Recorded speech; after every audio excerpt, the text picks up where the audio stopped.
नमस्कार दोस्तों, point two point YouTube channel पर आप सभी का स्वागत है। तो दोस्तों, हम कर रहे थे समसामयिकी की घटना चक्र का चित्रात्मक प्रस्तुति, जीएस दृष्टि का भारतीय इतिहास हम पढ़ रहे थे। तो हमने कल की वीडियो में सैंधव सभ्यता तक पढ़ लिया था। तो उससे आगे आज देखेंगे वैदिक काल।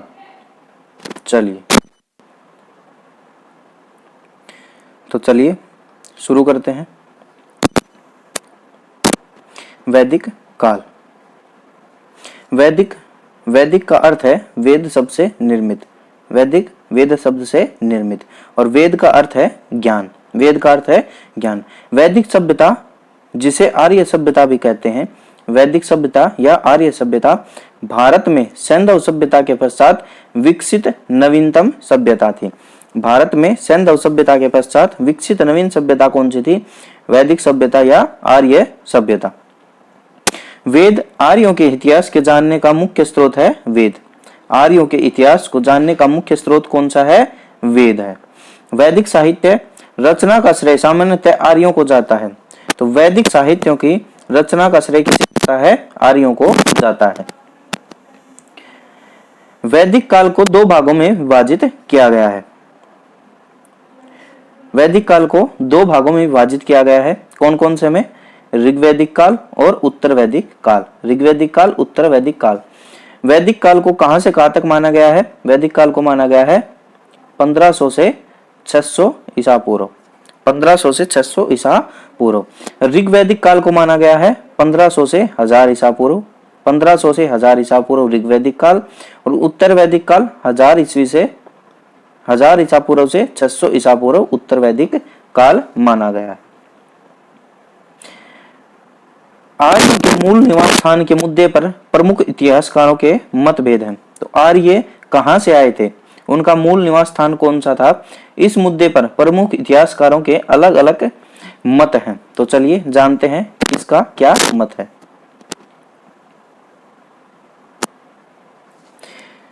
कश्मीर अथवा हिमालय क्षेत्र का माना है आर्यों को किसने? एल.डी. कल ने। एल.डी. कल ने कश्मीर अथवा हिमालय क्षेत्र का आर्यों को माना है। ब्रह्मर्षि देश का किसने माना है? पंडित गंगानाथ झा ने। ब्रह्मर्षि प्रदेश का देश का किसने माना है? पंडित गंगानाथ झा ने। सप्त सैंधव प्रदेश का किसने माना है? डॉक्टर अविनाश चंद्र दास ने। सप्त सैंधव प्रदेश का माना है डॉक्टर अविनाश चंद्र दास ने। देवी का प्रदेश या मुल्तान, देवी का प्रदेश मुल्तान का किसने माना है? डी.एस. त्रिवेदी ने माना है देवी का प्रदेश मुल्तान का आर्यों को। दक्षिणी रूस का गार्डन चाइल्ड ने माना है। दक्षिण रूस का आर्यों को बताया है गार्डन चाइल्ड ने। मध्य एशिया का किसने बताया है? मैक्स मूलर ने। मध्य एशिया का बताया है मैक्स मूलर ने। और उत्तरी ध्रुव से आए बताया है किसने? गंगाधर तिलक ने। पंडित बाल गंगाधर तिलक ने बताया कि आर्य उत्तरी ध्रुव से आए थे। और तिब्बत से किसने बताया? स्वामी दयानंद सरस्वती ने। तिब्बत से किसने बताया आर्यों को? स्वामी दयानंद सरस्वती ने। जर्मनी से किसने बताया? हर्ट एवं पेंका ने। जर्मनी का हर्ट एवं पेंका ने। और हैंगरी का किसने बताया? गाइल्स ने। हैंगरी का बताया गाइल्स ने। वैदिक साहित्य। वैदिक साहित्य परिचय। भारतीय साहित्य परंपरा में सर्वाधिक प्राचीन क्या है? 4 वेद हैं। वेद हैं 4। ऋग्वेद, यजुर्वेद, सामवेद, अथर्ववेद। ऋग्वेद, यजुर्वेद, सामवेद, अथर्ववेद। और इन वेदों को 4 भागों में बांटा गया है। संहिता, ब्राह्मण ग्रंथ, आरण्यक, उपनिषद। संहिता, ब्राह्मण ग्रंथ, आरण्यक, उपनिषद। तो चलिए सबसे पहले देख लेते हैं ऋग्वेद।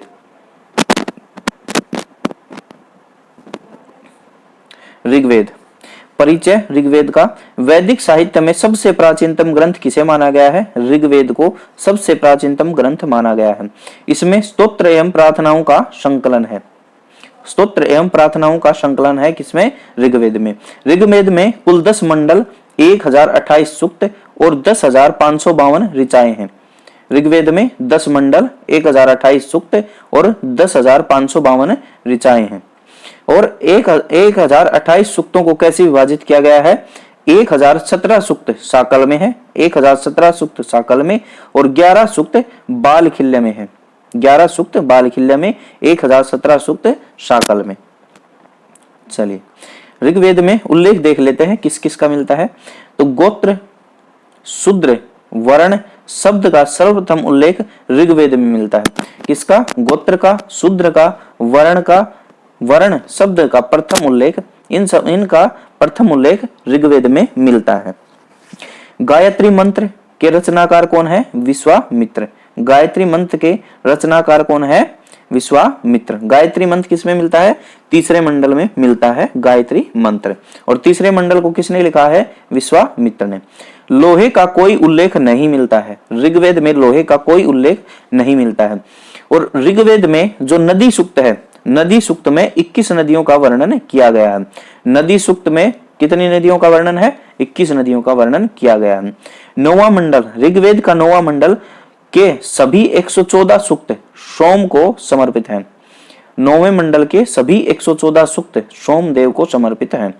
और ऋग्वेद को जो पढ़ने वाले होते हैं, जो पुरोहित होते हैं, उन्हें होता या होत्र कहा जाता है। होता या होत्र कहा जाता है। और इसके ब्राह्मण ग्रंथ कौन से हैं? ऐत्रेय और कौशितकी। ऐत्रेय और कौशितकी ऋग्वेद के ब्राह्मण ग्रंथ हैं। ऋग्वेद के 10वें मंडल में पुरुष सूक्त में किसका वर्णन मिलता है? शूद्र शब्द का वर्णन मिलता है। 10वें मंडल के पुरुष सूक्त में शूद्र वर्ण का, शूद्र शब्द का वर्णन मिलता है। और तृतीय मंडल में किसका वर्णन मिलता है? गायत्री मंत्र का। चलिए यजुर्वेद देखते हैं। यजुर्वेद परिचय, स्तोत्र एवं कर्मकांड का वर्णन मिलता है किसमें? यजुर्वेद में। यजुर्वेद में किसका वर्णन मिलता है? स्तोत्र एवं कर्मकांड का वर्णन मिलता है यजुर्वेद में। यजुर्वेद एकमात्र ऐसा वेद है जो गद्य एवं पद दोनों में है। गद्य एवं पद दोनों में है यजुर्वेद। यजुर्वेद की 2 शाखाएं हैं, कृष्ण यजुर्वेद और शुक्ल यजुर्वेद। कृष्ण यजुर्वेद और शुक्ल यजुर्वेद। कृष्ण यजुर्वेद गद्य एवं पद दोनों में है।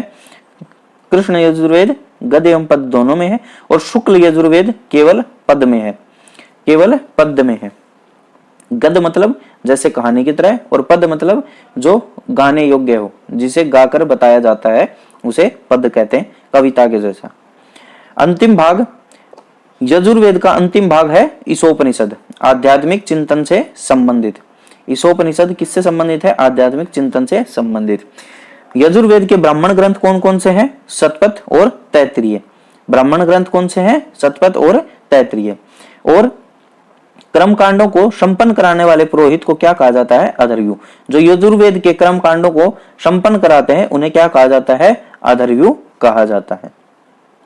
चलिए नेक्स्ट देखते हैं सामवेद। सामवेद देखते हैं। सामवेद का परिचय, साम का अर्थ है संगीत और गान। साम का अर्थ है संगीत या गान। यज्ञों के अवसर पर गाए जाने वाले मंत्रों का संग्रह है सामवेद। यज्ञों के अवसर पर गाए जाने वाले मंत्रों का संग्रह है सामवेद। मंत्रों को गाने वाले पुरोहित को क्या कहा जाता है? उद्गाता। मंत्रों को गाने वाले पुरोहित को क्या कहा जाता है? उद्गाता कहा जाता है। सामवेद में 1875 ऋचाएं हैं। सामवेद में 1875 ऋचाएं हैं। प्रमुख शाखाएं कौन कौन सी हैं? कोथुमीय, राणायनीय, जैमिनीय। सामवेद की प्रमुख शाखाएं हैं कोथुमीय, राणायनीय और जैमिनीय। और सामवेद के ब्राह्मण ग्रंथ कौन से हैं? तांडे या पंचविश। ब्राह्मण ग्रंथ है तांडे या पंचविश। चलिए अथर्ववेद देखते हैं। अथर्ववेद में 20 कांड हैं, 731 सूक्त तथा 5987 मंत्रों का संग्रह है। अथर्ववेद 20 कांड, 731 सूक्त तथा 5987 मंत्रों का संग्रह है अथर्ववेद। 5987 मंत्रों में से 1200 मंत्र ऋग्वेद के हैं। जो 5987 मंत्र हैं कुल, उनमें से 1200 मंत्र तो ऋग्वेद से ही लिए गए हैं। और ब्रह्मा, अथर्ववेद के मंत्रों का उच्चारण करने वाले पुरोहित को क्या कहा जाता है? ब्रह्मा कहा जाता है। अथर्ववेद के मंत्रों का उच्चारण करने वाले पुरोहित को क्या कहा जाता है? ब्रह्मा। ऋग्वेद के पुरोहित को क्या कहा जाता है? होता। और सामवेद उद्गाता, सामवेद को जो पुरोहित होता है उसको क्या कहा जाता है? उद्गाता कहा जाता है। तथा जो अथर्ववेद का पुरोहित होता है उसे क्या कहा जाता है? ब्रह्मा कहा जाता है। क्या कहा जाता है? ब्रह्मा। और यजुर्वेद के पुरोहित को क्या कहा जाता है? अथर्वयु कहा जाता है। यजुर्वेद के पुरोहित को कहा जाता है अथर्वयु। चलिए नेक्स्ट देख लेते हैं। अथर्ववेद की दो शाखाएं हैं। अथर्ववेद की दो शाखाएं हैं, पीपलाद और शौनक। अथर्ववेद की कितनी शाखाएं? दो हैं, पीपलाद और शौनक। इनमें किसका उल्लेख मिलता है? अथर्ववेद में किसका उल्लेख मिलता है? मगध तथा अंग का। जो दूरस्थ प्रदेश थे, मगध तथा अंग दूरस्थ प्रदेश थे, इनका वर्णन मिलता है अथर्ववेद में। सभा और समिति प्रजापति की दो पुत्रियां हैं। प्रजापति की दो पुत्रियां कौन सी हैं? सभा और समिति का भी वर्णन किसमें मिलता है? अथर्ववेद में मिलता है। अथर्ववेद का ब्राह्मण ग्रंथ कौन सा है? गोपथ। गोपथ एकमात्र ब्राह्मण ग्रंथ है। अथर्ववेद का एकमात्र ब्राह्मण ग्रंथ कौन सा है? गोपथ है। चलिए नेक्स्ट। शतपथ ब्राह्मण। शतपथ ब्राह्मण परिचय शुक्ल यजुर्वेद का ब्राह्मण ग्रंथ है। शुक्ल यजुर्वेद के ब्राह्मण ग्रंथ को क्या कहा जाता है? शतपथ ब्राह्मण कहा जाता है। इसमें किसका उल्लेख मिलता है? पुनर्जन्म के सिद्धांत का उल्लेख मिलता है। जल पलावन कथा का उल्लेख मिलता है। पुरुरवा और उर्वशी का आख्यान मिलता है। पुरुरवा और उर्वशी का आख्यान मिलता है। और पुरुष मेघ यज्ञ का वर्णन मिलता है। पुरुष मेघ यज्ञ का वर्णन मिलता है। और शतपथ ब्राह्मण में पत्नी को क्या कहा गया है? पति की अर्धांगिनी कहा गया है। पत्नी को पति की अर्धांगिनी कहा गया है। किसमें? शतपथ ब्राह्मण में। यह बहुत इंपॉर्टेंट है, बहुत बार पूछा गया है। पत्नी को क्या कहा गया है? पति की अर्धांगिनी। कुरु और पांचाल वैदिक सभ्यता के सर्वश्रेष्ठ प्रतिनिधि हैं। कुरु और पांचाल। कुरु और पांचाल वैदिक सभ्यता के सर्वश्रेष्ठ प्रतिनिधि। और राजसूय यज्ञ का भी वर्णन मिलता है शतपथ ब्राह्मण में। चलिए वैदिक शब्द देख लेते हैं। कुछ वैदिक शब्द हैं और उनके अर्थ। कृष्ण ऐस। कृष्ण ऐस का अर्थ है लोहा। कुशिद का अर्थ है ऋण। कुशिद का अर्थ है ऋण। कुशिदिन ऋणदाता। तक्षा बढ़ई। तक्षा बढ़ई। वेकनाट सुदखोर। वेकनाट सुदखोर। अरित्र पतवार। अरित्र पतवार। और शपस गुप्तचर। शपस गुप्तचर। कृष्ण ऐस का अर्थ है लोहा। कुशिद का अर्थ है ऋण। कुशिदिन का अर्थ है ऋणदाता। तक्षा का अर्थ है बढ़ई। वेकनाट का अर्थ है सुदखोर। अरित्र का अर्थ है पतवार। और शपस का अर्थ है गुप्तचर। दशराज युद्ध। दशराज युद्ध ऋग्वेद के 7वें मंडल में उल्लेख मिलता है। किसका? दशराज युद्ध का। ऋग्वेद के 7वें मंडल में किसका उल्लेख मिलता है? दशराज युद्ध का। प्रत्येक पक्ष में आर्य एवं अनार्य की भागीदारी। दशराज युद्ध में प्रत्येक पक्ष में आर्य एवं अनार्य दोनों की ही भागीदारी थी। दशराज युद्ध किस नदी के किनारे लड़ा गया था? परुष्णी, जिसे आज रावी नदी के नाम से जाना जाता है। परुष्णी या रावी नदी के तट पर लड़ा गया था दशराज युद्ध। और किन किन के बीच लड़ा गया था? भरतों के राजा सुदास, जो कि त्रित्सु राजवंश के थे। भरतों के राजा सुदास जो त्रित्सु राजवंश के थे। तथा 10 राजाओं का संघ। 10 राजाओं का संघ। उन 10 राजाओं में कौन कौन थे? एक तो पंचजन थे तथा 5 लघु जनजातियों अलीन, पक्त, बलानस, शिव तथा विषाणिन के राजा। 10 में कौन थे? पंचजन। 5 लघु जनजातियों में अलीन, पक्त, बलानस, शिव और विषाणिन के राजा। इसमें विजय किसकी हुई? दशराज युद्ध में सुदास की विजय हुई। और सुदास के पुरोहित कौन थे? वशिष्ठ। ऋषि वशिष्ठ सुदास के पुरोहित थे। चलिए इस काल की प्रमुख नदियां देख लेते हैं ऋग्वेद की। ऋग्वेद की प्रमुख नदियां कौन कौन सी थी? तो ऋग्वेद की प्रमुख नदियां थी। सरस्वती को बहुत प्रमुख माना गया है। सबसे पवित्र नदी माना गया है सरस्वती नदी को। ऋग्वेद में गंगा नदी का वर्णन नहीं है, वहां पर सबसे पवित्र नदी माना गया है सरस्वती नदी को। और अन्य नाम क्या है सरस्वती नदी के? नदीतमा, देवीतमा और मातेतमा। नदीतमा, देवीतमा, मातेतमा सरस्वती के अन्य नाम। सिंधु नदी ऋग्वेद में सर्वाधिक बार उल्लिखित नदी कौन सी है? ऋग्वेद में सिंधु नदी। ऋग्वेद में सर्वाधिक बार उल्लेखित नदी कौन सी है? सिंधु नदी। सिंधु नदी के अन्य नाम हिरण्ययनी। हिरण्यनयनी सिंधु नदी का अन्य नाम था और यह नाम क्यों पड़ा? आर्थिक महत्व के कारण दिया गया। यह आर्थिक महत्व से बहुत महत्वपूर्ण नदी थी सिंधु नदी। परावत अरब सागर। सिंधु नदी के गिरने का स्थान किसे माना गया है? परावत। सिंधु नदी के गिरने का स्थान किसे माना गया? परावत, जो कि अरब सागर में है। चलिए उपनिषद देख लेते हैं। उपनिषद उपनिषद वेदांत। परिचय। दर्शन पर आधारित है उपनिषद या वेदांत और इनका शाब्दिक अर्थ है ज्ञान प्राप्ति हेतु शिष्य का गुरु के समीप बैठना।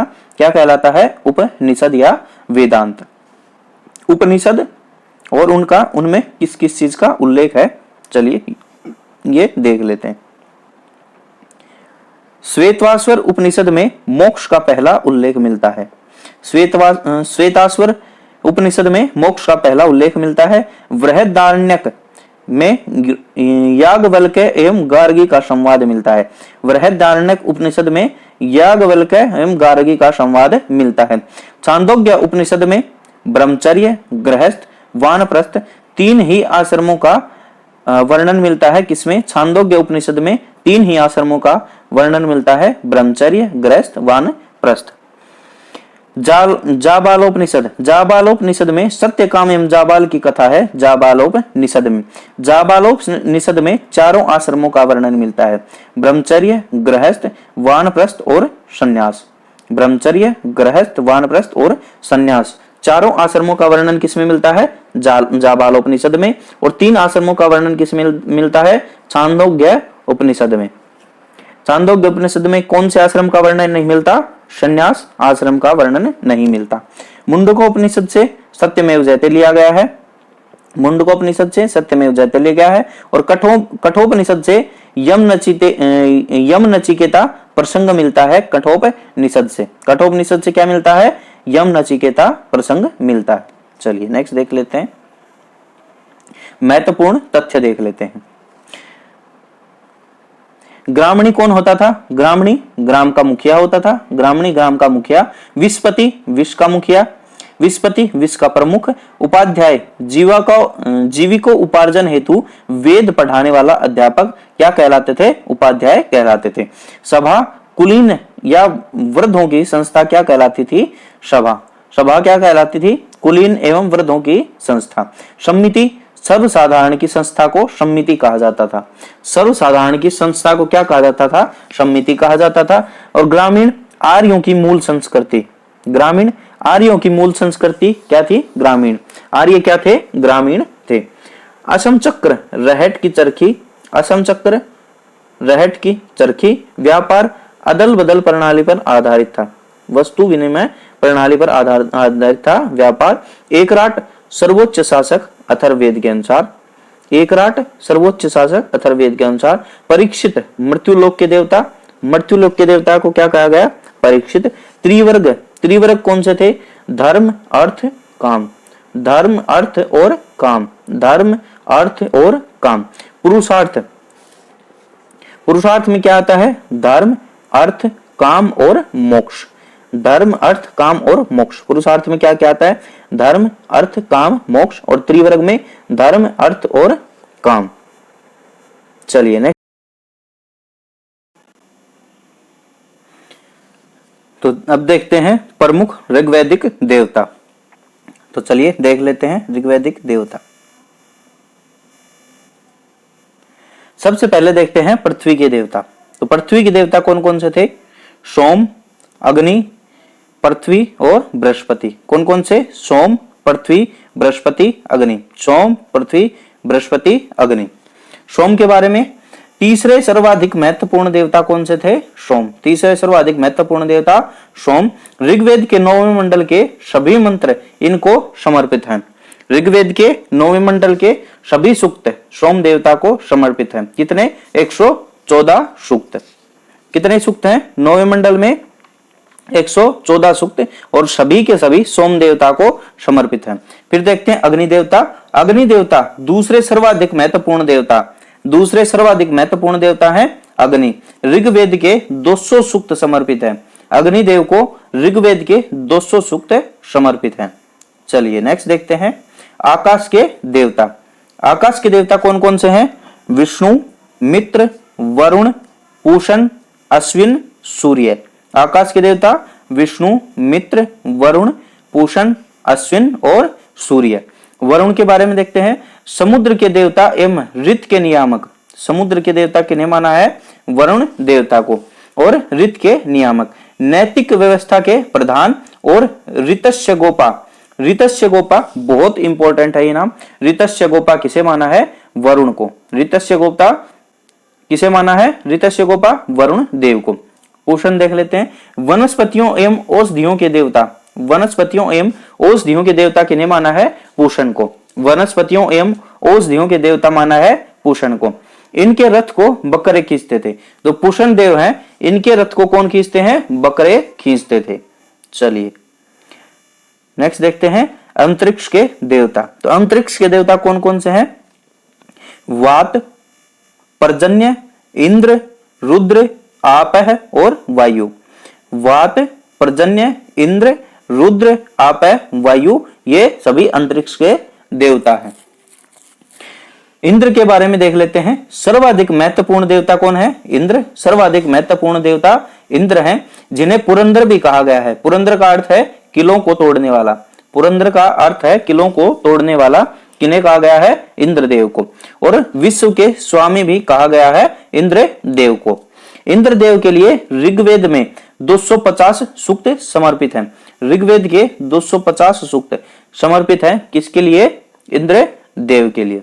अग्निदेव के लिए कितने सूक्त हैं? 200 सूक्त समर्पित हैं। और सोमदेव के लिए तीसरे सर्वाधिक महत्वपूर्ण देवता है सोमदेव। और ऋग्वेद का 9वां मंडल पूरा का पूरा सोमदेव को समर्पित है, जिसमें 114 सूक्त हैं। चलिए नेक्स्ट देखते हैं विराट पुरुष। विराट पुरुष, तो विराट पुरुष भगवान को बताया गया है, ब्रह्मा को, जिनकी भुजाओं से क्षत्रिय की उत्पत्ति हुई है, मुख से ब्राह्मण की उत्पत्ति हुई है, और जंघा से वैश्य की उत्पत्ति माना है, और पैरों से शूद्र की उत्पत्ति माना है। विराट पुरुष के मुख से ब्राह्मण की उत्पत्ति, भुजा से क्षत्रिय की उत्पत्ति, जंघा से वैश्य की उत्पत्ति और पैर से शूद्र की उत्पत्ति। वैश्य किसे कहा गया है? जो बनिए वगैरह जो हैं उन्हें वैश्य माना गया है। चलिए फिर देख लेते हैं पंचजन। पंचजन कौन कौन से हैं? पंचजन हैं अनु, द्रुह, पुरु, यदु और तुर्वसु। पंचजन किन्हें बताया गया है? अनु, द्रुह, पुरु, यदु और तुर्वसु। चलिए वेदत्रयी कौन कौन से हैं? वेदत्रयी कौन कौन से हैं? ऋग्वेद, यजुर्वेद, सामवेद। वेदत्रयी ऋग्वेद, यजुर्वेद, सामवेद। आपसे क्वेश्चन पूछ लेगा कि वेदत्रयी में शामिल कौन नहीं है, तो वेदत्रयी में शामिल है ऋग्वेद है, यजुर्वेद है, सामवेद है। अथर्ववेद वेदत्रयी में शामिल नहीं है। कौन सा नहीं है वेदत्रयी में? अथर्ववेद वेदत्रयी में शामिल नहीं है। फिर देख लेते हैं संहिता। संहिता में है चारों वेद आते हैं। संहिता में चारों वेदों को मिलाकर क्या कहा गया है? संहिता। अथर्ववेद, ऋग्वेद, यजुर्वेद, सामवेद। अथर्ववेद, ऋग्वेद, यजुर्वेद, सामवेद को क्या कहा गया है? संहिता कहा गया है। अब देख लेते हैं वेदांग। वेदांग देख लेते हैं। वेदांग कितने हैं? वेदांगों की संख्या है 6। वेदांगों की संख्या कितनी है? 6 है। उपनिषद कितने हैं? 18। पुराण कितने हैं? 18। चलिए वेदांग कितने हैं? 6। ज्योतिष, शिक्षा, कल्प, व्याकरण, निरुक्त और छंद। ज्योतिष, शिक्षा, कल्प, व्याकरण, निरुक्त और छंद, इन 6 को वेदांग कहा गया है। चलिए नेक्स्ट देख ऋग्वैदिक कालीन नदियां और उनके आधुनिक नाम। ऋग्वैदिक कालीन नदियां और उनके आधुनिक नाम। अस्किनी, अस्किनी को क्या कहा जाता है? अब चिनाब, अस्किनी को चिनाब। विपाशा, व्यास। परुषणी, रावी। वितस्ता, झेलम। सदानीरा, गंडक। सतुद्री, सतलुज। द्रष्टवती, घग्गर। अस्किनी को चेनाब कहते हैं, विपाशा को व्यास कहते हैं, परुषणी को रावी कहते हैं, वितस्ता को झेलम कहते हैं, सदानीरा को गंडक कहते हैं, सुतुद्री को सतलुज कहते हैं और दशद्वती को घग्गर कहते हैं। ध्यान रखिएगा। चलिए, मंडल और रचयिता। ऋग्वेद के मंडल और उनके रचयिता कौन कौन है देख लेते हैं। तो प्रथम मंडल के रचयिता कौन है? मधुछंदा मेघा तिथि। प्रथम मंडल के रचयिता कौन है? मधुछंदा तथा मेधा तिथि। द्वितीय मंडल के ग्रत समद रचयिता है। तृतीय मंडल के रचयिता विश्वामित्र। चतुर्थ मंडल के वामदेव। पंचम के हैं अत्रि और षष्टम के हैं भारद्वाज। सप्तम के वशिष्ठ। अष्टम के कर्णव व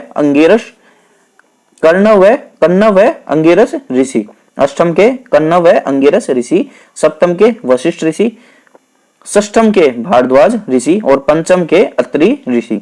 नवम के सोमदेव व अन्य ऋषि। नवम मंडल के सोमदेव व अन्य ऋषि। और दसवें मंडल के विमदा, इंद्र, शची व अन्य ऋषि। दसम मंडल के विमदा, इंद्र, शची व अन्य ऋषि। फिर से देख लेते हैं। प्रथम मंडल मधुछंदा मेघातिथि। द्वितीय ग्रत्समद। तृतीय मंडल विश्वामित्र। चतुर्थ मंडल वामदेव। पंचम अत्रि। षष्टम भारद्वाज ऋषि। सप्तम वशिष्ठ ऋषि। अष्टम कण्व व अंगिरस ऋषि। नवम सोमदेवता व अन्य ऋषि और दसम विमदा, इंद्र व शची व अन्य ऋषि। चलिए, अब आते हैं हम धर्म पे। कौन सा पढ़ेंगे? सबसे पहले जैन धर्म पढ़ेंगे सबसे पहले। जैन धर्म परिचय। संस्कृत के जिन शब्द से बना है जैन। संस्कृत के जीन शब्द से बना है जैन। जीन का अर्थ है विजेता। और संस्थापक को क्या कहते हैं? तीर्थंकर। जैन धर्म में संस्थापक को क्या कहते हैं? तीर्थंकर। महात्मा को क्या कहते हैं? निर्ग्रंथ। कहते हैं। और प्रथम तीर्थंकर कौन है? ऋषभदेव। प्रथम तीर्थंकर जैन धर्म के कौन है? ऋषभदेव। पार्श्वनाथ के बारे में देख लेते हैं। 23वें तीर्थंकर पार्श्वनाथ काशी के राजा अश्वसेन के पुत्र। पार्श्वनाथ कौन थे? अश्वसेन के पुत्र। काशी के राजा अश्वसेन के पुत्र थे पार्श्वनाथ। और वाराणसी में इनका जन्म हुआ। पार्श्वनाथ का जन्म वाराणसी में। अनुयायियों को चातुर्याम शिक्षा का पालन करने को कहा। चातुर्याम शिक्षा का पालन करने को कहा। चातुर्याम शिक्षा का अर्थ है सत्य, अहिंसा, असत्य, अपरिग्रह। चार शिक्षा कौन सी? सत्य, अहिंसा, असत्य और अपरिग्रह। चलिए, ये देखिए चातुर्याम शिक्षा कौन कौन सी? सत्य, सदैव सच बोलना। अहिंसा, हिंसा से परहेज। असत्य, चोरी वर्जित। असत्य, चोरी वर्जित। और अपरिग्रह, संपत्ति संग्रह नहीं करना। ये चातुर्याम की शिक्षा किसने दी? पार्श्वनाथ ने। चलिए, परीक्षा उपयोगी तथ्य देख लेते हैं। जैन संघ का प्रथम अध्यक्ष कौन था? सुधर्मन। जैन संघ का प्रथम अध्यक्ष कौन? सुधर्मन। और जैन धर्म का प्रथम तीर्थंकर ऋषभदेव। जैन धर्म का प्रथम तीर्थंकर ऋषभदेव। और जैन धर्म का प्रथम अध्यक्ष, जैन संघ का प्रथम अध्यक्ष सुधर्मन। जैन धर्म का विभाजन किसमें हुआ है? श्वेतांबर और दिगंबर। श्वेतांबर के अनुयायी स्थूलभद्र। श्वेतांबर के अध्यक्ष हुए स्थूलभद्र और दिगंबर भद्रबाहु। दिगंबर के अध्यक्ष भद्रबाहु। प्रथम जैन सभा कहां हुई थी? प्रथम जैन सभा हुई पाटलिपुत्र में। और उसके अध्यक्ष कौन थे? स्थूलभद्र। प्रथम जैन सभा हुई पाटलिपुत्र में और उसके अध्यक्ष हुए स्थूलभद्र। द्वितीय जैन सभा हुई वल्लभी में और इसके अध्यक्ष थे देवर्धिगण और क्षमाश्रवण। देवर्धिगण को ही क्षमाश्रवण कहते हैं। द्वितीय जैन सभा वल्लभी में और उसके अध्यक्ष हुए देवर्धिगण या क्षमाश्रवण। जैन साहित्य को कहा जाता है, जैन साहित्य को क्या कहा जाता है? तो जैन साहित्य को कहा जाता है आगम या सिद्धांत। जैन साहित्य को कहा जाता है आगम या सिद्धांत। पार्श्वनाथ का प्रतीक चिन्ह, पार्श्वनाथ कौन थे? 23वें तीर्थंकर। पार्श्वनाथ का प्रतीक चिन्ह है सर्प। पार्श्वनाथ का प्रतीक चिन्ह सर्प। आजीवक संप्रदाय के संस्थापक कौन थे? तो आजीवक संप्रदाय के संस्थापक थे मखल्ली गोसाल। आजीवक संप्रदाय के संस्थापक मखल्ली गोसाल। दोस्तों मैं ये बार बार रिपीट करके इसलिए बोलता हूं ताकि आपको यहीं के यहीं ये याद हो जाए। मैं कोशिश करता हूं कि आपको यहीं पर याद करवा दूं इनको। चलिए नेक्स्ट देखते हैं। अब देख लेते हैं महावीर स्वामी के बारे में। महावीर स्वामी के बारे में। महावीर स्वामी, इनका जन्म 599 ईस्वी पूर्व। महावीर स्वामी का जन्म 599 ईस्वी पूर्व। स्थान कुंडग्राम में, स्थान कुंडग्राम कुंडलपुर वैशाली। जन्म स्थान कुंडग्राम कुंडलपुर वैशाली। महावीर स्वामी के पिता सिद्धार्थ ज्ञात्रक क्षत्रियों के संघ के प्रधान। सिद्धार्थ ज्ञात्रक क्षत्रियों के संघ के प्रधान थे महावीर स्वामी के पिता। माता त्रिशला या विदेह दत्ता। त्रिशला या विदेह दत्ता महावीर स्वामी की माता। ये विदेह दत्ता भी नाम ध्यान रखिएगा। त्रिशला या विदेह दत्ता वैशाली के लिच्छवी गणराज्य के प्रमुख चेटक की बहन थी। कौन? त्रिशला। वैशाली के लिच्छवी गणराज्य के प्रमुख चेटक की बहन कौन थी? त्रिशला। पत्नी यशोदा, महावीर स्वामी की पत्नी यशोदा। और यशोदा कौन थी? कुंडिन्य गोत्र की कन्या थी। यशोदा कौन थी? कुंडिन्य गोत्र की कन्या। पुत्री अणोजा या प्रियदर्शना। पुत्री अणोजा या प्रियदर्शना। अणोजा या प्रियदर्शना महावीर स्वामी की पुत्री। दामाद कौन? जमाली। दामाद कौन? जमाली। और वास्तविक संस्थापक जैन धर्म के। जैन धर्म के वास्तविक संस्थापक किन्हें माना जाता है? महावीर स्वामी को जैन धर्म के वास्तविक संस्थापक माना जाता है। चलिए ज्ञान की प्राप्ति। ज्ञान की प्राप्ति, ज्ञान की प्राप्ति को क्या कहा गया है? कैवल्य। ज्ञान प्राप्ति को क्या कहा गया है? कैवल्य। महावीर स्वामी को ज्ञान प्राप्त कहा हुआ था? जम्बिका ग्राम के समीप ज्ञान की प्राप्ति हुई महावीर स्वामी को, कैवल्य की प्राप्ति। और रिजुपालिका नदी के तट पर, रिजुपालिका नदी के तट पर और साल वृक्ष के नीचे। महावीर स्वामी को साल वृक्ष के नीचे रिजुपालिका नदी के तट पर जम्बिका ग्राम के समीप कैवल्य प्राप्त हुआ, ज्ञान की प्राप्ति हुई। चलिए ज्ञान प्राप्ति के पश्चात, ज्ञान प्राप्ति के पश्चात महावीर नए नाम। ज्ञान प्राप्ति के पश्चात महावीर के नए नाम क्या हुए? केवलिन, अरहत, जिन और निर्ग्रंथ। नए नाम केवलिन, अरहत, जिन और निर्ग्रंथ, ये नए नाम हुए ज्ञान प्राप्ति के बाद। प्रथम शिष्य जमाली। प्रथम शिष्य जमाली। जमाली कौन था? महावीर स्वामी का दामाद, अणुजा या प्रियदर्शना का पति।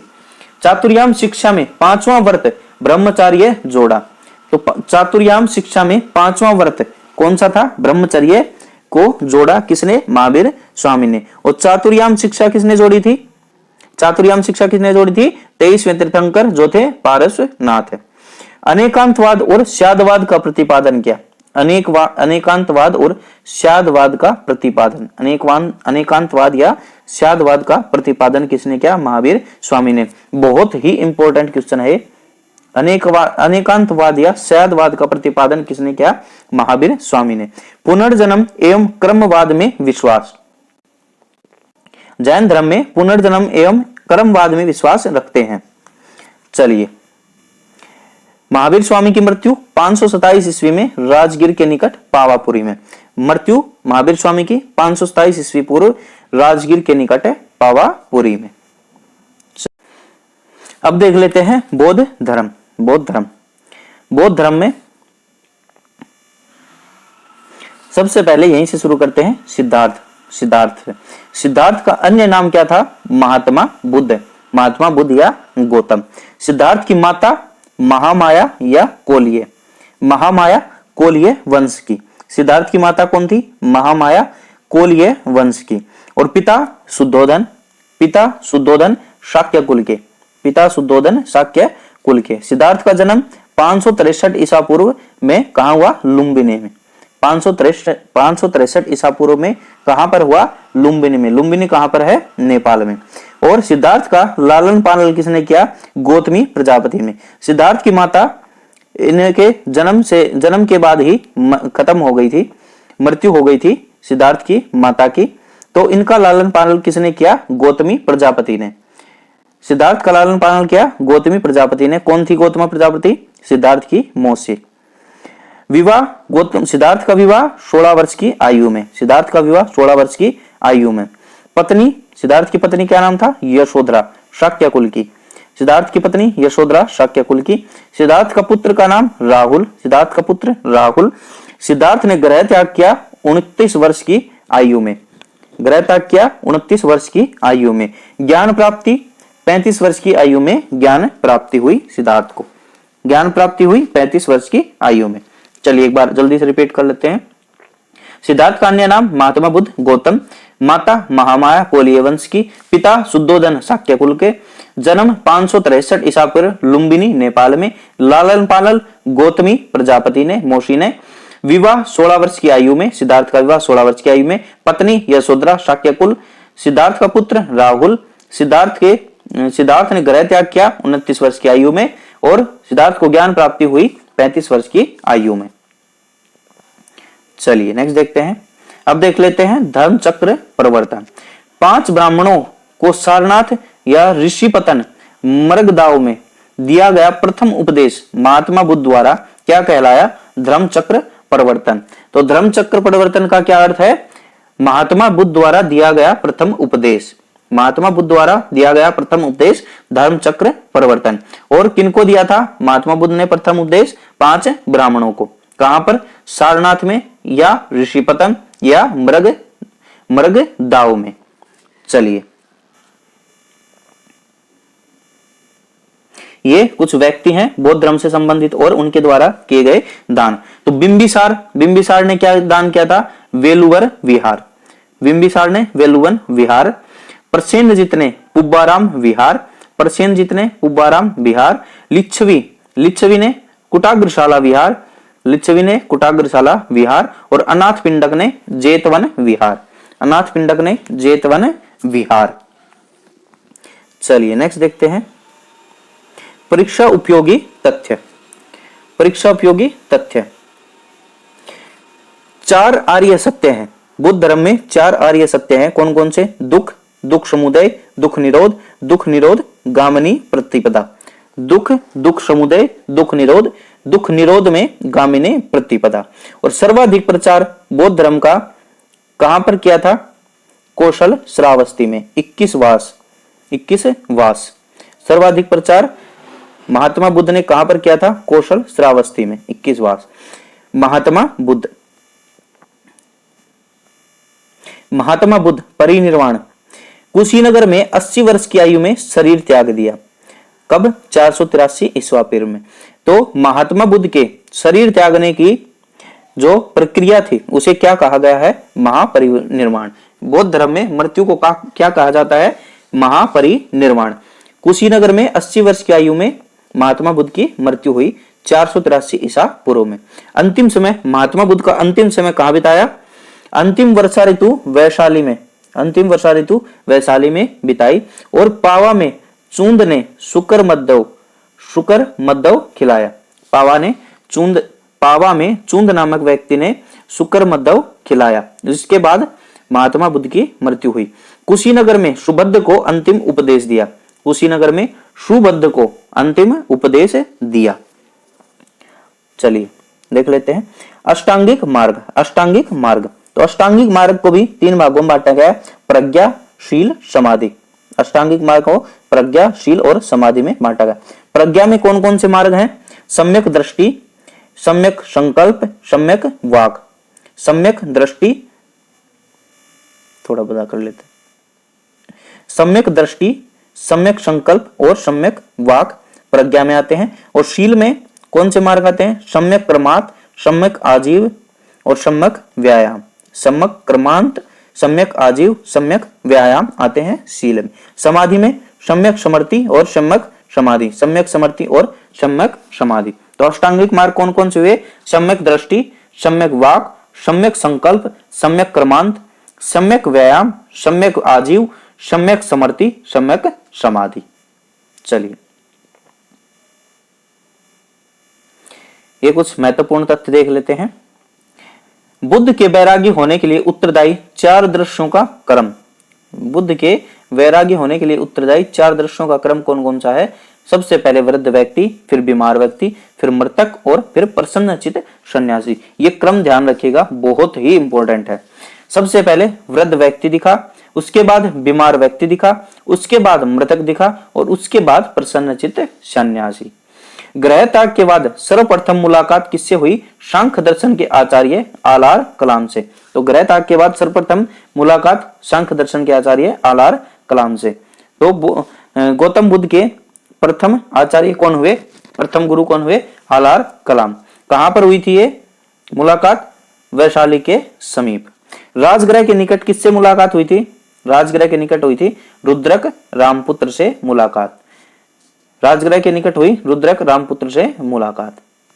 चलिए ज्ञान प्राप्ति 35 वर्ष की अवस्था में वैशाख पूर्णिमा की रात्रि, वैशाख पूर्णिमा की रात्रि को पीपल के वृक्ष के नीचे ज्ञान की प्राप्ति हुई। ज्ञान प्राप्ति 35 वर्ष की अवस्था में वैशाख पूर्णिमा की रात्रि पीपल के वृक्ष के नीचे ज्ञान की प्राप्ति हुई।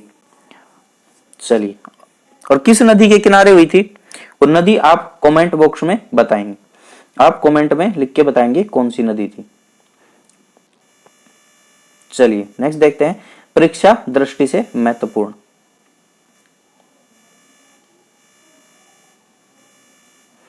बौद्ध धर्म के अनुयायी 2 वर्गों में बांटा गया था। परीक्षा दृष्टि बौद्ध धर्म के अनुयायियों को 2 वर्ग में बंटे हुए थे। बौद्ध धर्म के अनुयायी 2 वर्ग में बटे हुए थे। कौन कौन से में? भिक्षु भिक्षुणी तथा उपासक उपासिकाएं। भिक्षु भिक्षुणी उपासक उपासिकाएं। एशिया के ज्योतिपुंज के नाम से कौन जाना जाता है? गौतम बुद्ध को जाना जाता है एशिया के ज्योतिपुंज के नाम से। गौतम बुद्ध के जीवन पर आधारित light of Asia, Gautam Buddha के जीवन पर आधारित लाइट ऑफ एशिया नामक काव्य के रचयिता कौन है? Edwin Arnold. Edwin Arnold. Light of Asia किसने लिखी है? एडविन अर्नाल्ड ने। हीनयान का शाब्दिक अर्थ है, हीनयान का शाब्दिक अर्थ है निम्न मार्ग। महायान का शाब्दिक अर्थ है उत्कृष्ट मार्ग। बुद्ध अपने मत को कहते थे, बुद्ध अपने मत को क्या कहते थे? मध्य मार्ग। बुद्ध अपने मत को क्या कहते थे? मध्यमा प्रतिपदा या मध्यम मार्ग कहते थे। चलिए नेक्स्ट देखते हैं, घटना और प्रतीक चिन्ह। घटना और संबंधित प्रतीक चिन्ह।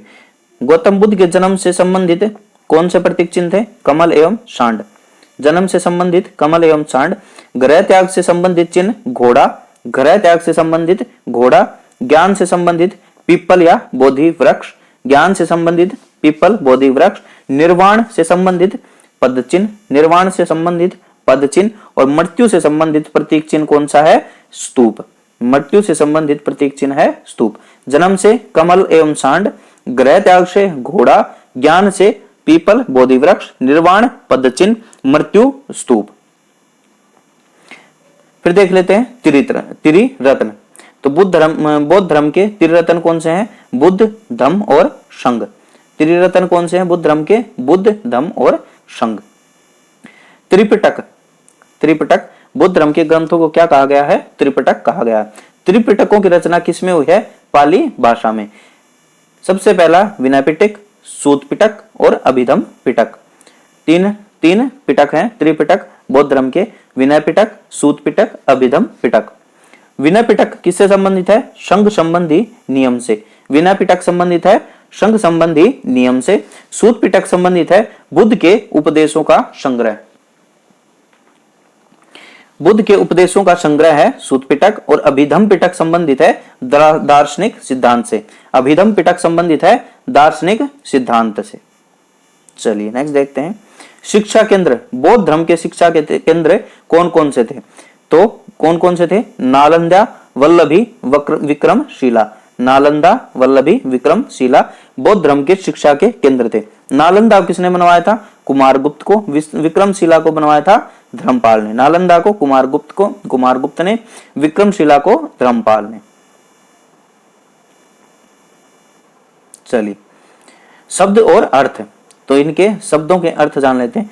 चैत्य, चैत्य का क्या अर्थ था? महापुरुषों के धातु अवशेष सुरक्षित रखने वाली समाधि। तो चैत्य का क्या अर्थ था? महापुरुषों के धातु अवशेष को सुरक्षित रखने वाली समाधियों को चैत्य कहा गया। विहार का क्या अर्थ है? भिक्षुओं का आवास। विहार का अर्थ है भिक्षुओं का आवास। और स्तूप, स्तूप का अर्थ है मृतक की चुनी हुई अस्थियों को रखने का स्थान। स्तूप का अर्थ है मृतक की चुनी हुई अस्थियों को रखने के स्थान को स्तूप कहते थे। चलिए, बौद्ध संगतियां। बौद्ध संगतियां। प्रथम बौद्ध संगति, प्रथम बौद्ध संगति कब हुई? 483 ईसा पूर्व में। 483 ईसा पूर्व में हुई प्रथम बौद्ध संगति। कहां पर हुई? राजगृह में। राजगृह में सप्तपर्णी गुफा में प्रथम बौद्ध संगति 483 ईसा पूर्व राजगृह के सप्तपर्णी गुफा में। प्रथम बौद्ध संगति के अध्यक्ष कौन थे? महाकश्यप या महाकश्यप। महाकश्यप प्रथम बौद्ध संगति के अध्यक्ष थे महाकश्यप। और शासक कौन था? शासक कौन था? अजात शत्रु। संरक्षण देने वाला, संरक्षण देने वाला शासक कौन था? अजात शत्रु। द्वितीय बौद्ध संगति, द्वितीय बौद्ध संगति कब हुई? 383 ईसा पूर्व में। स्थान वैशाली बालूका राम विहार। 383 ईसा पूर्व द्वितीय बौद्ध संगति वैशाली बालूकाराम विहार में। और अध्यक्ष शब्बाकामी, सुब्बुकामी, शाबकमीर, सर्वकामिनी, ये तीनों नाम एक ही आदमी के हैं। सुब्बुकामी, शाबकमीर और सर्वकामिनी द्वितीय बौद्ध संगति के अध्यक्ष। शासक संरक्षण देने वाला काला शोक। द्वितीय बौद्ध संगति 383 ईसा पूर्व वैशाली बालूकाराम विहार में। अध्यक्ष सुब्बुकामी, शाबकमीर या सर्वकामिनी और शासक काला शोक। चलिए, तृतीय संगति देखते हैं। वर्ष कब हुई? 247 ईस्वी पूर्व में हुई। कहां पर? पाटलिपुत्र में। और अध्यक्ष मोगलीपुत्र तीस। मोगलीपुत्र तीस अध्यक्ष थे तृतीय बौद्ध संगति के। और शासक अशोक, अशोक मौर्य वंश का।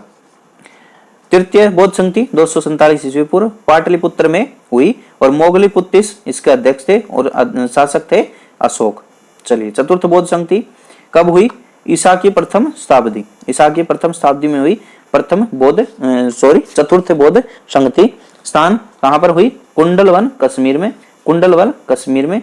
अध्यक्ष वसुमित्र, अध्यक्ष वसुमित्र। उपाध्यक्ष अशोक घोष। ये जरूर याद रखिएगा, बहुत ही बार पूछा गया है। उपाध्यक्ष, उपाध्यक्ष अशोक घोष, अध्यक्ष वसुमित्र, अध्यक्ष वसुमित्र, उपाध्यक्ष अश्व घोष और शासक कनिष्क। कनिष्क। चतुर्थ बौद्ध संगति ईसा के प्रथम शताब्दी में। स्थान कुंडलवन कश्मीर। अध्यक्ष वसुमित्र, उपाध्यक्ष अश्व घोष और शासक कनिष्क। चलिए, नेक्स्ट देखते हैं। परीक्षा दृष्टि से महत्वपूर्ण बौद्ध धर्म में विभाजन। बौद्ध धर्म में विभाजन तो एक तो था महासांगिक, महासांगिक सर्वास्तिवादी। महासांगिक या सर्वास्तिवादी परिवर्तन के पक्ष में थे ये। और इसका नेतृत्व करता कौन था? महाकश्यप। महासांगिक या सर्वास्तिवादी के जो परिवर्तन के पक्ष में थे उनका नेतृत्व किसने किया? महाकश्यप ने। और सतवीर, सतवीर या थेरवादी जो परिवर्तन का विरोध करते थे उनका नेतृत्व किसने किया? महाकत्यायन ने। उनका नेतृत्व महाकत्यायन में। जो परिवर्तन के विरोधी थे उनका नेतृत्व महाकत्यायन ने और परिवर्तन के पक्ष में थे उनका महाकश्यप ने। चलिए, अन्य संबंधित तथ्य। चतुर्थ बौद्ध संगति बौद्ध धर्म स्पष्ट रूप से हीनयान और महायान में विभाजित हुआ। तो चतुर्थ बौद्ध संगति में बौद्ध धर्म हीनयान तथा महायान में पूर्णतः विभाजित हो गया। तो हीनयान और महायान में बौद्ध धर्म कब विभाजित हुआ? चतुर्थ बौद्ध संगति में। शून्यवाद के प्रवर्तक नागार्जुन। शून्यवाद के प्रवर्तक कौन थे? नागार्जुन। विज्ञानवाद और योगाचार संप्रदाय के संस्थापक। विज्ञानवाद और योगाचार संप्रदाय के संस्थापक कौन? मैत्रेय नाथ। और भावी बुद्ध किसे कहा गया? मैत्रेय को। गौतम बुद्ध का पुनर्जन्म किसे माना जाता है? मैत्रेय को माना जाता है। क्षणिकवाद का सिद्धांत बुद्ध ने दिया। क्षणिकवाद का सिद्धांत किसने दिया? बुद्ध ने। चलिए, नेक्स्ट धर्म देखते हैं, शैव धर्म। शैव धर्म के मुख्य बिंदु। शैव धर्म किसे कहा गया है? जो शिव के उपासक थे उन्हें कहा गया है शैव। और भारत का प्राचीन धर्म माना गया है किसे? शैव धर्म को। प्राचीनतम धर्म किसे माना गया है? शैव धर्म को। ऋग्वेद में शिव का अन्य नाम क्या है? रुद्र। ऋग्वेद में शिव का अन्य नाम रुद्र है। कुषाण शासकों के सिक्कों पर क्या मिला है? शिव, वृषभ और त्रिशूल की आकृति। शिव, वृषभ और त्रिशूल की आकृति मिली है कुषाण शासकों के सिक्कों पर। उदयगिरी गुहालेख, उदयगिरी गुहालेख शैव गुफा का निर्माण किसने करवाया? चंद्रगुप्त के सेनापति वीरसेन द्वारा। कहां पर? उदयगिरी पहाड़ी पर। कहां पर करवाया? उदयगिरी पहाड़ी पर। शैव गुफा का निर्माण किसने करवाया? चंद्रगुप्त द्वितीय के सेनापति वीरसेन द्वारा उदयगिरी पहाड़ी पर। चलिए, शिव मंदिर। शिव मंदिर जो महत्वपूर्ण शिव मंदिर कौन से हैं? एक है कंदरिया महादेव का मंदिर। कंदरिया महादेव का मंदिर जो कहाँ है? खजुराहो में है। खजुराहो कंदरिया महादेव का मंदिर जो किसने बनवाया? चंदेल शासकों द्वारा निर्मित। चंदेल शासकों ने बनवाया था कंदरिया महादेव का मंदिर, जिसे खजुराहो मंदिर भी कहते हैं। उसके बाद दूसरा है कैलाश मंदिर। दूसरा महत्वपूर्ण शिव मंदिर कैलाश मंदिर जो कहां पर है? एलोरा में। एलोरा में है। और किसने करवाया था इसका निर्माण? राष्ट्रकूटों के समय निर्मित। राष्ट्रकूटों ने इसका निर्माण करवाया कैलाश मंदिर का। कहां पर है? एलोरा में। चलिए, शैव संप्रदाय वामन पुराण के अनुसार। शैव संप्रदाय वामन पुराण के अनुसार शैव पाशुपत, कापालिक और कालामुख। वामन पुराण के अनुसार शैव संप्रदाय है, शैव है पाशुपत, कापालिक और कालामुख। पाशुपत के संस्थापक लकुलिस। पाशुपत के संस्थापक लकुलिस जो शिव के अवतार माना गया है लकुलिस को। और संप्रदाय के अनुयायियों की मान्यता, संप्रदायों के अनुयायियों की मान्यता के अनुसार लकुलिस को शिव का अवतार माना गया है। और ये किसके संस्थापक हैं? पाशुपत के संस्थापक हैं लकुलिस। फिर देखते हैं कापालिक। भैरव शिव के अवतार। भैरव शिव के अवतार, भैरव शिव के अवतार हैं कापालिक। और अनुयायी सुरा का सेवन, मांस भक्षण, हाथ में नरमुंड। अनुयायी मानते हैं कि ये सुरा का सेवन, मांस भक्षण, हाथ में नरमुंड भैरव शिव के अवतार। कालामुख। कालामुख अति मार्गी। कालामुख है अति मार्गी। चलिए नेक्स्ट देखते हैं भागवत धर्म। भागवत धर्म से मुख्य बिंदु। प्रवर्तक वर्ष्णी वंशी कृष्ण। भागवत धर्म के प्रवर्तक कौन है? वर्ष्णी वंशी कृष्ण। भागवत धर्म तथा वासुदेव की पूजा का उल्लेख किया है। किसने किया है? पाणिनि ने। भागवत धर्म तथा वासुदेव की पूजा का उल्लेख किसने किया है? पाणिनि ने। भागवत धर्म से संबंधित प्रथम उपलब्ध प्रशस्तर स्मारक कौन सा है? विदिशा या वेशनगर का गरुड़ स्तंभ। भागवत धर्म से संबंधित प्रथम उपलब्ध प्रशस्तर स्मारक कौन सा है? विदिशा वेशनगर का गरुड़ स्तंभ। विदिशा वेशनगर का गरुड़ स्तंभ। इसमें क्या मिलता है? हेलियोडोरस भागवत, हेलियोडोरस भागवत और वासुदेव देव देवस के बारे में मिलता है। अपोलोडोटस के सिक्कों पर सर्वप्रथम भागवत धर्म के चिन्ह मिले हैं। अपोलोडोटस के सिक्कों पर सर्वप्रथम भागवत धर्म के चिन्ह मिले हैं। मोरा मथुरा पंचवीर। पंचवीर पाषाण लेख। पंचवीर का पाषाण लेख कहां से मिला है? मोरा या मथुरा से मिला है। पंचवीर का पाषाण लेख मोरा या मथुरा से मिला है। और इसमें क्या है? संकर्षण, वासुदेव, प्रद्युम्न, सांब और अनिरुद्ध का वर्णन है। संकर्षण, वासुदेव, प्रद्युम्न, सांब और अनिरुद्ध का वर्णन है किसमें? पंचवीर पाषाण लेख में। कहां से मिला है? मोरा या मथुरा से। गुप्त नरेश। गुप्त नरेश वैष्णव के अनुयायी थे। जो गुप्त शासक थे, जो गुप्त वंश था, वो वैष्णव धर्म के अनुयायी थे। और गरुड़ चिन्ह था। गरुड़ गुप्त शासकों का राज्य चिन्ह था गरुड़। चलिए देख लेते हैं चतुर्व्यूह। चतुर्व्यूह, तो चतुर्व्यूह में क्या क्या है? संकर्षण, प्रद्युम्न, अनिरुद्ध और वासुदेव। संकर्षण, प्रद्युम्न, अनिरुद्ध और वासुदेव। संकर्षण किसे कहा है? बलराम को। श्री कृष्ण, भगवान श्री कृष्ण के बड़े भाई बलराम को संकर्षण कहा है। तो बलराम कौन थे? वसुदेव और रोहिणी। वसुदेव और रोहिणी के से उत्पन्न हुए थे बलराम। प्रद्युम्न कृष्ण और रुक्मणी के पुत्र। कृष्ण और रुक्मणी के पुत्र कौन थे? प्रद्युम्न। और अनिरुद्ध थे प्रद्युम्न के पुत्र, अनिरुद्ध थे प्रद्युम्न के पुत्र।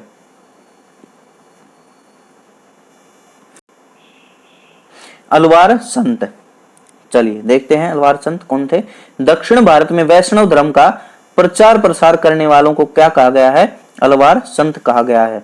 दक्षिण भारत में वैष्णव धर्म का प्रचार प्रसार करने वालों को अलवार संत कहा गया है। और अलवार संतों में एकमात्र साध्वी कौन थी? आंडाल। आंडाल अलवार संतों में एकमात्र साध्वी थी आंडाल। चलिए तो दोस्तों आज यहीं तक रखते हैं, कल मिलेंगे, इससे आगे कल पढ़ेंगे नेक्स्ट वीडियो में। कौन सा? छठी सती ईसवा पूर्व का राजनीतिक दशा। छठी सती ईसवी पूर्व की राजनीतिक दशा कल पढ़ेंगे नेक्स्ट वीडियो में। अगर आपको वीडियो पसंद आती है तो वीडियो को लाइक करें, शेयर करें और चैनल को सब्सक्राइब जरूर करें और अपने दोस्तों तक वीडियो को जरूर पहुंचाएं और उनसे चैनल सब्सक्राइब करने को बोलें। इससे आपका बहुत फायदा होगा और मुझे भी बहुत प्रोत्साहन मिलेगा नेक्स्ट वीडियो बनाने के लिए, और मैं आपको अच्छे से अच्छा कंटेंट देने की और कोशिश करूंगा। तो चलिए कल मिलते हैं फिर नेक्स्ट वीडियो में। तब तक के लिए स्वस्थ रहिए, मस्त रहिए और पढ़ते रहिए। धन्यवाद।